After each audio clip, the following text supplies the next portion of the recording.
ada nih fenomena kampung miliarder di Tuban, Jawa Timur. Jadi di video ini bisa di play auto. Warga di Tuban, Jawa Timur yang tadinya miliarder sebagian mendadak jatuh miskin. Dan kenapa yang menarik ini? Orang miskin makin miskin, orang kaya makin kaya. Duit itu tidak bisa menjaminkan kalian menjadi sukses atau kaya.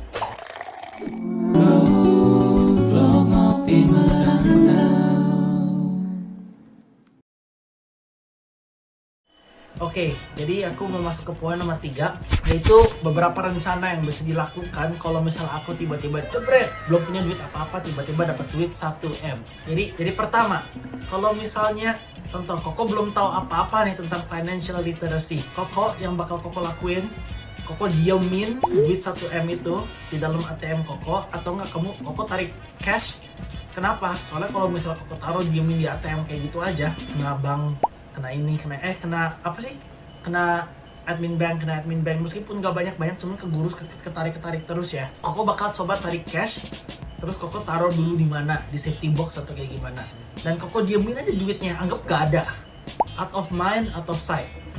Jadi Koko diemin duitnya, anggap gak ada, dan kamu selama setahun pertama kamu setelah dapat duitnya, kamu jalanin aja hidup sehari-hari.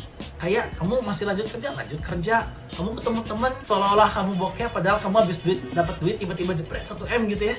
Halo, apa kabar? Ngopi-ngopi biasa. Jangan gembar-gembor juga ya kalau kamu. Iya, jangan gembar-gembor dulu. Kamu diamin aja, simpen duitnya di safety box, diamin. Hiduplah sehari-hari sampai kamu tuh terbiasa hidup biasa dengan duit 1M itu, tanpa kamu tahu kamu tuh emang tiba-tiba mendadak kaya. Jadi ya kamu jalanin lah setahun sampai kamu udah lumayan biasa sama punya duit segitu. Udah kamu sudah lumayan terbiasa dengan duit segitu, kamu mulai cari peluang. Cari contoh peluang investasi, harus investasi kemana? Ke emas kah? Ke saham blue chip kah? Ke usaha kah? Kemana kah? Kira-kira duit segini tuh bisa diapain? Tanpa gembar-gembor kemana? Cuman tahun pertama kalau kamu belum tahu apa-apa, kamu ya research harus dalam-dalam. Terus kedua, ada berbagai macam strategi yang aku mau jelasin. Salah satunya, strategi pertama itu dollar cost average. Jadi dollar cost average itu tuh nabung konsisten ke satu aset atau ke beberapa aset yang kamu emang percaya dan kamu punya conviction ke dalam aset itu.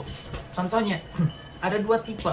Satu, diversified folio. Dua, ada single concentrated asset class position. Jadi, kalau misalnya kamu masih muda dan kamu emang penasaran mau nyoba, kamu bisa yang namanya single concentrated asset class position. Kenapa? Soalnya beberapa orang kaya yang Koko pernah nemu gitu ya. Contoh, yang punya Jarum. Mereka punya single concentrated asset class position, baru mereka diversifikasi ke aset lain. Mereka pertama investasinya dulu kemana? Kalau nggak salah mereka investasi banyak ke saham BCA. Makanya sekarang mereka shareholder besar di BCA. Terus maksudnya portofolio diversifikasi itu artinya kamu memanage resiko kamu untuk mendiversifikasikan portofolio kamu. Jadi maksudnya, jadi kamu research. Don't put all your eggs in one basket. No, menurut Timothy Ronald, put all your eggs in one basket. Koko bisa setuju, bisa nggak terlalu setuju sama itu. Makanya Koko ngomong ada dua tipe. Satu, single concentrated asset class position, itu caranya Timothy Ronald. Kemana? Ke Bitcoin. Terus kedua, ada ya diversified portfolio, itu menurut financial advisor yang lainnya. Jadi diversified portfolio itu kamu harus bisa memanage risiko. Dollar cost average contohnya. Dollar cost average ke indeks. Indeks itu udah lumayan diversified. Jadi indeks itu tuh contoh S&P 500. S&P 500 itu tuh indeks. Jadi S&P 500 itu tuh indeks yang isinya satu kantong company 500 paling besar di Amerika. Jadi kalau kamu invest ke indeks S&P 500, the only one way for you to lose all your money is buat 500 company itu bangkrut. Kalau semua cek Microsoft, Apple, terus ya gitulah. Kalau Microsoft sama Apple tiba-tiba bangkrut, kamu baru hilang semua duit kamu. Cuman kalau mereka berkembang ke depan, ya duit kamu juga naik. Ya tapi kalau S&P 500 ini kan komposisinya selalu diupdate ya. Ya, komposisinya terus diupdate. Jadi kalau misalnya Apple atau Microsoft mau bangkrut juga gitu, mereka bakal ganti gitu. Persentase Apple dan Microsoft di dalam S&P 500 Yes. bakal mengecil. Makanya S&P 500 itu diupdate sesuai 500 top company di Amerika. Jadi, dan average returnnya Sesuai sektor masing-masing. ya sesuai sektor masing-masing. Berarti kalau kamu invest untuk satu yang sana ya kamu portofolionya sudah diversifikasi. Ada strategi nomor, jadi kamu bisa dollar cost ke aset yang kamu punya conviction. Kayak contoh, oh aku percaya nih sama S&P 500, ya udah aku dollar cost average itu nabung konsisten. Jadi setiap bulan sisihin sejuta atau enggak 10 juta dari 1 M itu, meskipun harganya naik, meskipun harganya turun, kamu sisihin aja, nabung di aset itu. Nabungnya bukan di bank. Kalau nabung kamu di cash, kamu kena inflasi. Inflasi itu kurang lebih kalau di Australia itu 2,4% kalau nggak salah kemarin menurut Bureau of Statistics (ABS). Cuman di dunia ada lagi angkanya, cuman itu angkanya bisa misleading ya, soal harga makanan sendiri aja naiknya bisa 2 kali lipat beberapa tahun terakhir ini. Jadi kalau misalnya kamu taruh di cash atau taruh di bank buat nabung, nah itu kegurus inflasi. Kamu harus yang namanya investasi dan beli aset. Itu strategi pertama, yaitu dollar cost averaging. Strategi nomor kedua bisa ada yang namanya barbell strategi. Jadi barbell strategi, kamu tahu kan, kamu angkat barbell, ada satu beban di kiri, satu beban di tangan, terus ada tiangnya. Barbell, ngerti nggak? Ya. Jadi di sebelah kiri itu aset yang low risk, low reward, kayak pasar uang, reksadana. Di bibit tuh bisa dibeli, reksadana pasar uang. Yang di sebelah kanan, barbelnya itu tuh high risk, high reward, kayak satu cryptocurrency. Cryptocurrency itu high risk, high reward aset.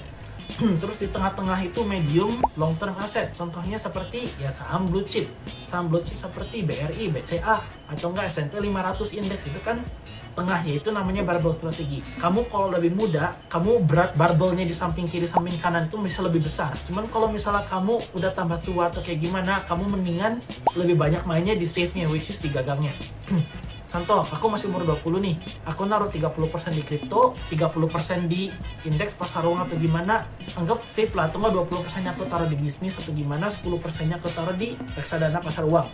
Terus si barbelnya, yang 40% itu lebih ke saham-saham kayak indeks, S&P 500 dan lain-lain, itu di gagangnya. Itu namanya barbell strategi, sesuai dengan toleransi resiko kamu. Strategi nomor 3, ini yang aku bakal kerjain secara detail ya. Kalau misalnya tiba-tiba jebret, aku dapat 1 M di tabungan kamu, di tabungan Koko, terus tiba-tiba ya Koko nggak tahu harus ngapain. Nih, ini yang bakal aku rasain personally. Bukan berarti ini strategi paling bagus. Kalau misalnya kalian nggak tahu nama asetnya, kalau misalnya kalian bingung atau kalian apa, kalian silahkan tanya pertanyaan di komen di bawah sana. Kalau misalnya kalian punya strategi lebih bagus pun atau kayak gimana, apapun itu, silahkan kalian komen di bawah sana juga, bakal kita balasin semua. Soal ini channel baru. Dan dari 1 M itu yang bakal aku lakuin, 50%-nya bakal Koko mainin, 50%-nya lagi bakal Koko taruh di safe asset. Jadi 50% pertama ini bakal Koko taruh di indeks, kayak indeks S&P 500, terus di saham-saham blue chip dan lain-lain. Itu 50% pertama, gone. Kenapa? Soalnya kalau misalnya kamu invest ke S&P 500 aja yang barusan dijelasin, itu tuh yearly average-nya, contoh selama 10 tahun, 15, 20 tahun, itu rata-ratanya 10% per tahun. Lebih dari bunga bank yang cuma 2,5% atau kurang dari itu kali. Jadi, contoh, kamu invest di S&P 500 kurang lebih 10% per tahun, kalau misalnya di jangka panjangnya lah ya rata-ratanya.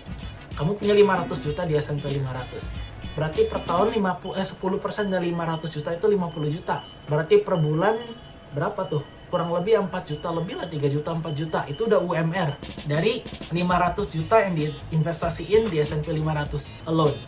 Jadi setiap tahun selama seumur hidup kamu bakal dapat 10%-nya itu ya UMR. Cuman kamu yang UMR itu, kamu harus liatin angka inflasi. Biasa Koko magic number-nya tuh 4%. Contoh Koko invest, Koko punya $1 million gitu ya.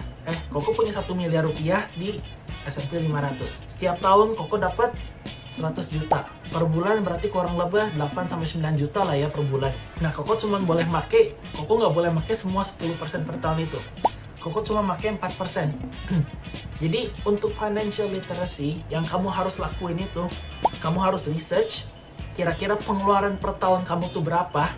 Nah itu tuh 4% kamu. Kalau kamu pengen punya unlimited money, kamu harus punya tahu gitu ya, oh pengeluaran kamu yang gak terlalu inflated tuh berapa, itu jadi 4%. Terus 4% itu tuh 4% dari total portofolio kamu yang kamu punya.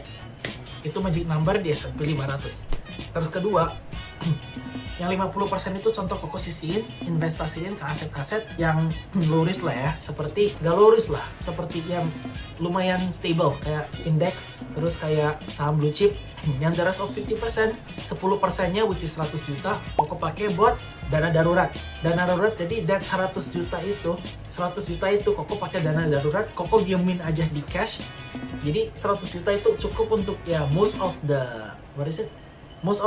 emergency lah. Kalau tiba-tiba anak masuk rumah sakit, tiba-tiba kucing masuk rumah sakit, tiba-tiba mobil harus ganti ini, ganti itu kan emergency, itu emergency fund. Nah, itu 100 juta emergency harus ditaruh di cash, full cash, jangan dipegang sama sekali kecuali emergency. Terus sekitar 20% sampai 30% bakal Koko pakai usaha. Berarti 200 sampai 300 juta Koko bakal pakai buat usaha. Usaha seperti ya contoh bikin laundromat lah, atau nggak bikin restoran lah, atau nggak bikin bisnis atau kayak gimana, bikin toko, itu 300 jutanya. Terus 100 juta terakhir bakal Koko pakai di high risk high reward asset seperti cryptocurrency. Berarti 400 juta Koko mainin, 100 juta dana darurat, 50% di dana apa ya? Dana yang lumayan stable lah seperti saham, indeks dan lain-lain. Itu sih beberapa rencana Koko, dan Koko nggak bakal quit kerjaan dulu sampai bisnis Koko lebih tinggi. Kalau misalnya bisnis Koko lebih tinggi ya Koko tetap aja kerja.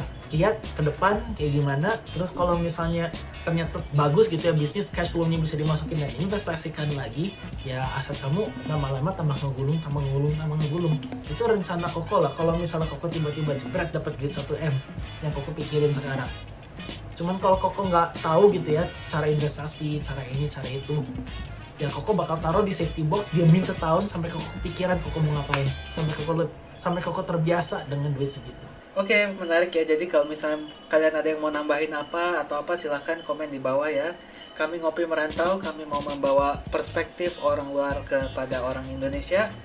Sekian dan terima kasih yang subscribe. Amin kaya raya. Bye-bye. Hey, jangan skip dulu video ini. Percaya nggak kalian kalau aku bisa bikin kartu ini melayang ya? Kalau aku bisa, kalian harus janji subscribe ke channel-channel kami dan tonton video kami yang lainnya ya. Ayo kita lihat. Hey, melayang beneran ini. Sesuai janji.